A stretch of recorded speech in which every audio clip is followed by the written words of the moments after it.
Eu gosto muito do Mahatma Gandhi, que não era budista, e que ele dizia: nós somos a transformação que queremos no mundo. Então, o que eu quero no mundo, eu tenho que ser. Não ele, ela, aquele, aquela, eu.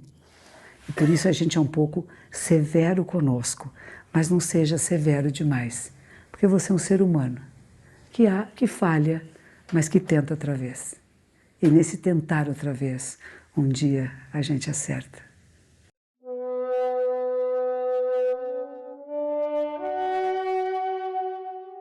Uma coisa que o budismo é bom vocês saberem, principalmente no Zen budismo, nós não temos nenhuma intenção de fazer predições. Olhar para ela e dizer, você vai viver tantos anos, vai acontecer isso com você, não é da minha conta. É alguma coisa para não ser desenvolvida. Né? É interessante isso, porque às vezes as pessoas pensam, né? O budismo, ele vai ver coisas em mim, vai falar, não é para falar nada. Buda proibia até que dissessem, porque naquela época não dava para olhar para os bebezinhos dentro da barriga, né? E às vezes os monges se olhavam e diziam assim, você vai ter um menino, uma menina, e falavam assim, não fale nada. Não interessa. Não fica fazendo adivinhações, né, que a gente chama, né? Era coisas proibidas para nós monásticos a fazer. Mesmo aqueles que tinham alguns poderes sobrenaturais especiais, né? Ele falava, não é. Se você se tornou monástico, não é para ir nessa linha. Pelo contrário, você conseguir ver a realidade, o que é assim como é, já está suficiente. Porque a descoberta do que vai ser é mais emocionante. Porque às vezes a gente fica com uma ideia fixa, né? Vai acontecer isso, e você provoca que aconteça. Quando, na verdade, se eu não sei, eu estou aberto a todas as possibilidades. Agora, quando tu começa a querer fechar isto e querer controlar o que vai acontecer, não só saber, mas querer controlar e modificar, a gente pode entrar em problemas graves.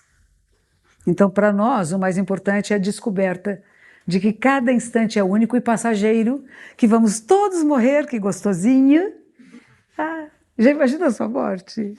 É gostoso, imagine, você mortinha, num caixão, como será meu caixão? Eu quero mais barato, eu já vou avisando, eu não quero caixão caro, não tem outras coisas para gastar dinheiro, né? Dar comida para gente pobre, para cachorrinho, mas caixão de defunto não precisa ser caro. É exibicionismo, né? Flor também pouquinha, nada aquelas corbeia que custa R$700 cada corbeia daquelas, é uma fortuna, né? Para quê? Para exibir, você vai lá e põe uma faixa assim, ó, sem flor, uma flor, uma faixa não, mas é verdade, são coisas que eu considero, né, que sem querer a gente criou uma situação social e que o seu carinho por aquele que morreu, às vezes parece que tem que ser pela flor que você pôs, pela faixa, pelo dinheiro que você está gastando no enterro. No Japão é assim, nos crematórios tem a sala dos ricos, da classe média e de pobre. Não é legal? Aqui também não tem caixão assim? Caixão de defunto, de bem rico, de médiozinho, de médio para baixo e de pobrezinho. Você acha que faz diferença para quem morreu? Aquele que está lá no caixão, deitadinho, esticadinho, está lá se importando se o caixão dele é acolchoadinho ou não? O que adianta aquele acolchoado se já não sente mais nada, está congeladinho, durinho, paradinho, né? E a gente sem querer faz, porque a gente quer, principalmente quem sempre culpa, né? Quanto maior for a culpa, mais você quer mimar o defunto. Uma vez eu fui fazer um enterro, durante a vida, não mimou, depois que mora quer mimar. Uma vez eu fui fazer um enterro, foi uma coisa muito impressionante para mim, porque a Nora chorava muito e dizia para a sogra, que estava no caixãozinho, né? Ai, desculpe que eu não fiz a sopinha que a senhora queria. Ela encheu o rosto da falecida com frutas, com uvas, porque ela não tinha comprado uva para a vozinha quando a vozinha queria uva. E ela dizia para mim que eu estava muito ocupada, eu tenho muitos filhos, eu tinha cuidado das crianças, eu não tinha tempo de fazer a comidinha que a vovozinha queria, não dava a frutinha que ela queria. Aí no caixão de defunto, queria até pôr dentro da boca da defunta uma uva. Para ver se amenizava a culpa, né, dela não ter cuidado. E o que eu quero dizer é, vamos nos cuidar bem uns dos outros enquanto estamos vivos? Porque se a pessoa que você convive, ela morrer, você dizer, eu fiz o meu melhor, eu cuidei. Eu pensei nela, eu pensei nele, antes de pensar no meu bem-estar, no que era conveniente para mim. Mas eu encontrei tempo de cuidar, encontrei tempo de comprar aquele mimo, aquela frutinha, aquele docinho. De lá dar uma palavra, um carinho. Claro que não pode. Tem 5 filhos, você não vai ficar o dia inteiro do lado da sogra, né? Mas você passa por lá, leva um presentinho, arranja quem fica, os 5 filhos, cada um dá uma passadinha lá, fica 10 minutos. E já tem 50 minutos de companhia, né? A gente organiza as coisas. E não dizer não tenho tempo, não posso. Isso é muito egóico, né? Estou fechado em mim. Eu. E tudo que o Zen trabalha é você sair do euzinho pequeno, para a gente entrar no que a gente chama do grande eu, né? Que é a conexão com tudo e todos. E começar a cuidar. Cuida das plantas, dos bichinhos, cuida das pessoas, cuida dos objetos.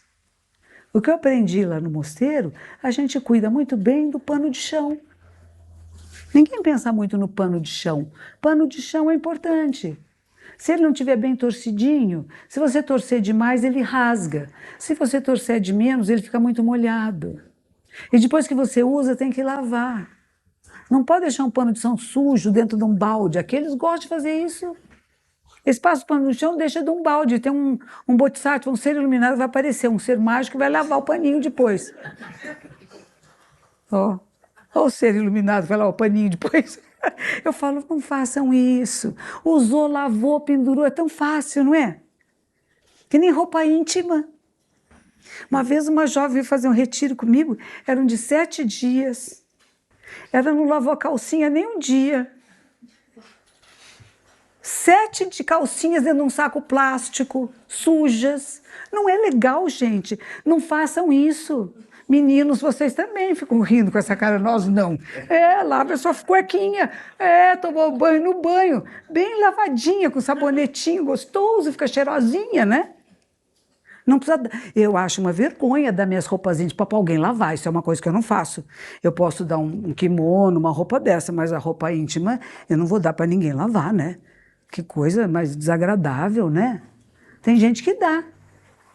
Então, a gente fala isso, cuide de você, cuida da sua intimidade. Você fica íntimo com você mesmo. E você facilita a vida na sua casa, na sua família. Lave o seu prato que você comeu. Nesse retiro que eu fui era assim, cada um tinha que lavar seu prato depois da refeição. Aí eu fui lá lavar o prato, tinha uma senhora com 2 pratos e 2 garfos, 2 talheres. Eu falei, minha senhora, por que a senhora comeu com tantos pratos? Atrás estava o marido, bebendo de um copo assim. Ela disse assim, é do meu marido. Ela estava nervosa, né? Eu falei, não, aqui não, cada um lava o seu. Eles foram embora no dia seguinte. Ele se recusava a lavar o prato e que comeu, gente. É possível? Claro que não foi só isso, né? Mas isso foi um dos aspectos. Se cada um de nós cuidar das suas coisas, é mais fácil para todo mundo. Em vez de esperar que alguém cuide para mim, né? E claro que não temos esse tempo todo, eu não tenho. Eu tenho uma senhora que vem aqui algumas vezes por semana e me ajuda a lavar roupa, passar roupa, a limpar certas partes da casa que eu não dou conta, né? E ela é uma grande amiga minha, ela é muito íntima comigo, né? A gente conversa de todos os assuntos. Ela é de uma grande intimidade. A gente compra coisas gostosas para ela comer, de vez em quando leva em restaurantes que ela nunca sozinha iria. Ela fica deliciosa, deliciada. E quando eu viajo, eu falo para ela, durma na minha cama. Ela fala, eu falo, quero que você durma aqui, porque é o único lugar que tem uma televisão. Ela gosta também de ver novela. A senhora pode deitar na minha cama e ver novela. Nossa, a senhora deixa a empregada dormir na sua cama? Deixa. Por que não? Tanta casa que o patrão viaja, o empregado dorme escondido na cama.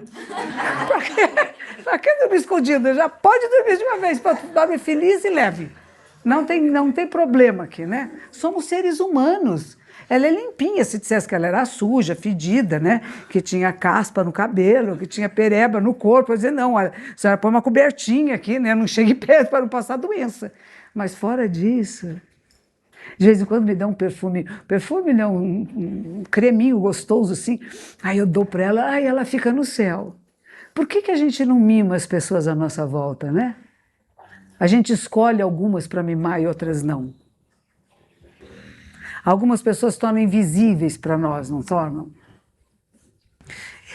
Alguns dias atrás, uma aluna minha, uma monja, ela parou um carro ali atrás e arrombaram o carro dela.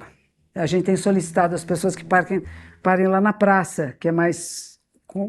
Essa casa aí não tinha muro antigamente, o muro era de grades e o segurança estava olhando, então ninguém fazia nada. Agora eles puseram uma muralha. Estamos todos criando muralhas entre nós, né? Entre países. Quando caiu de Berlim, a gente ficou tão contente, né? Agora queremos criar muros de novo, que legal. A humanidade vai para frente, vai para trás, né? Dá um passinho para frente, dá 10 para trás, aí dá mais um para frente, 10 para trás. Mas eles estão criando uma muralhazinha ali, e ela tinha ido ao supermercado, feito compras, e eles viram que tinha uma malinha ali, alguém viu. Aí quebraram o vidro dela, levaram a malinha dela, e ela foi procurar. Onde é que estava? Na praça do estádio, com os moradores de rua. E o morador de rua tinha pedaços assim, dos hábitos monásticos vestidos, andando para cá. E tem uma faixa que é de pôr na cintura, ele amarrou no pé, porque ele falou que deve ser uma bandagem isso. E até hoje ela estava andando por lá para ver se recuperava alguma peça, né?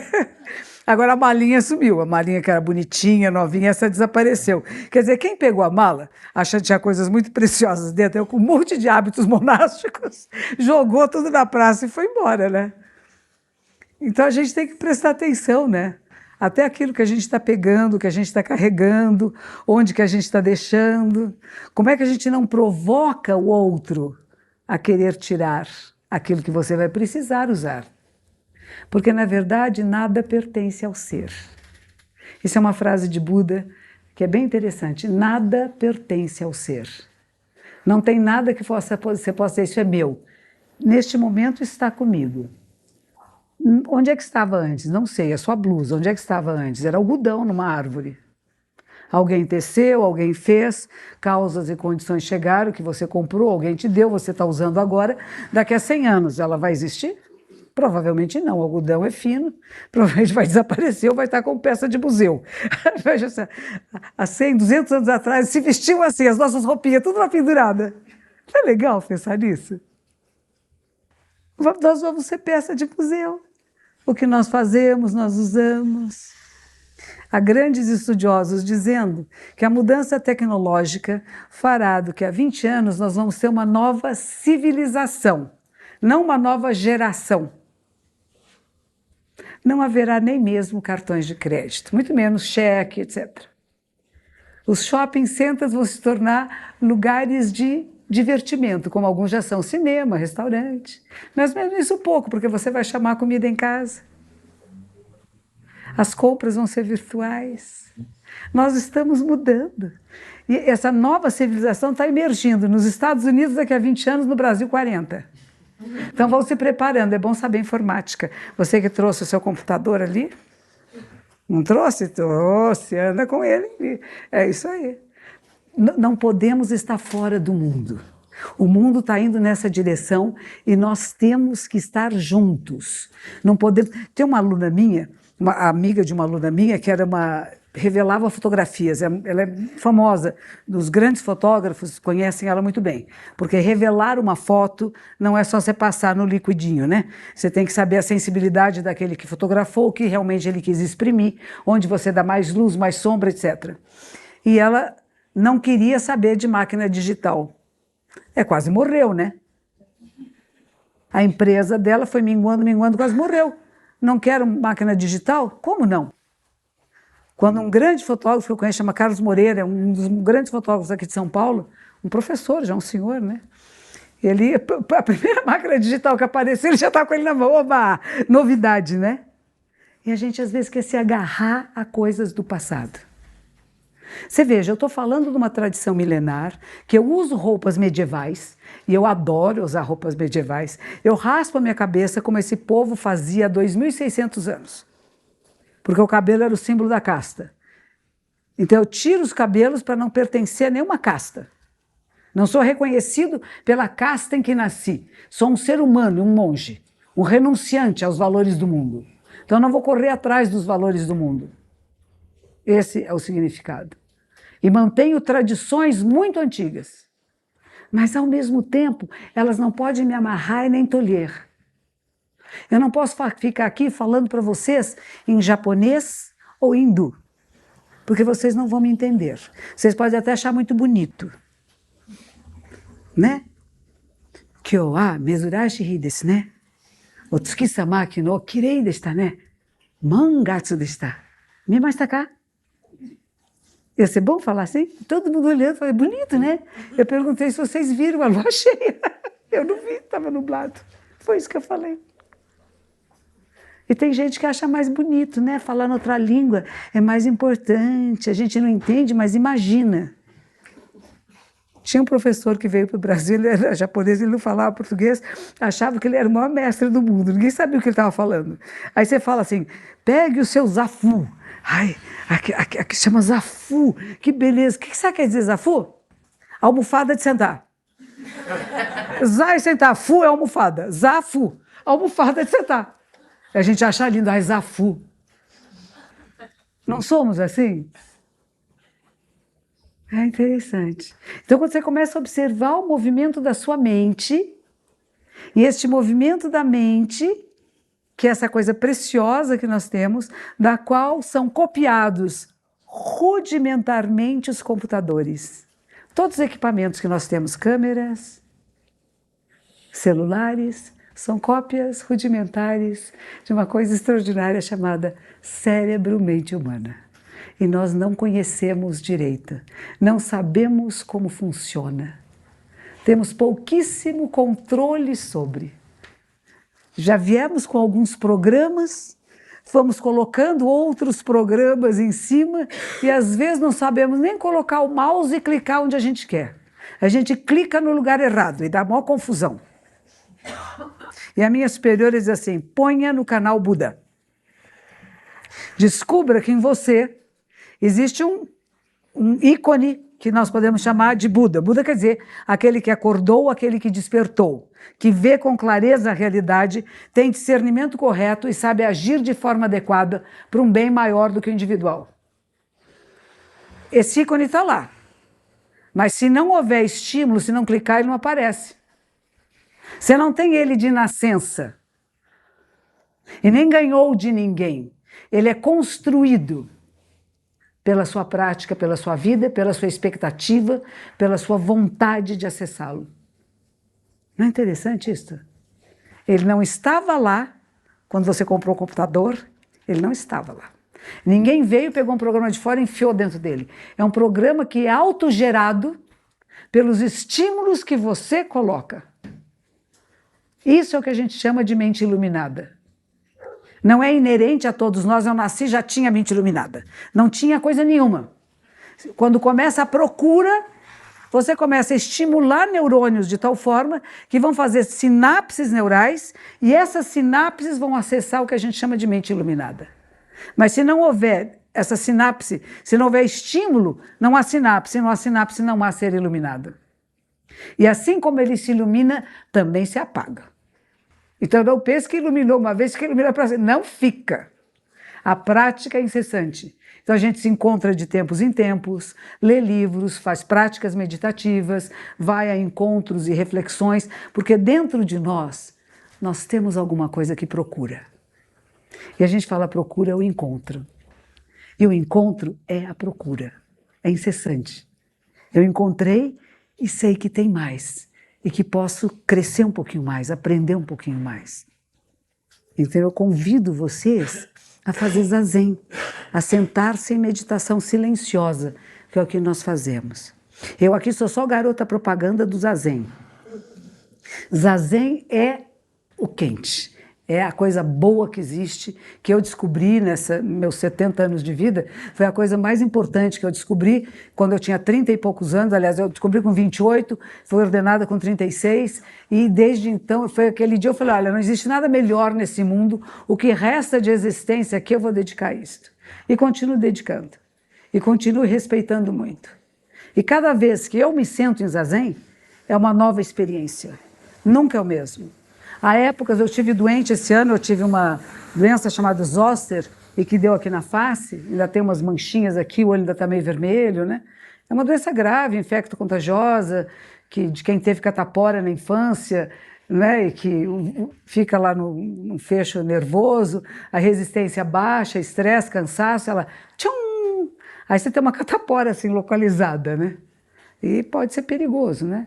Mas isso me fez rever a mim mesma, o que eu estou fazendo.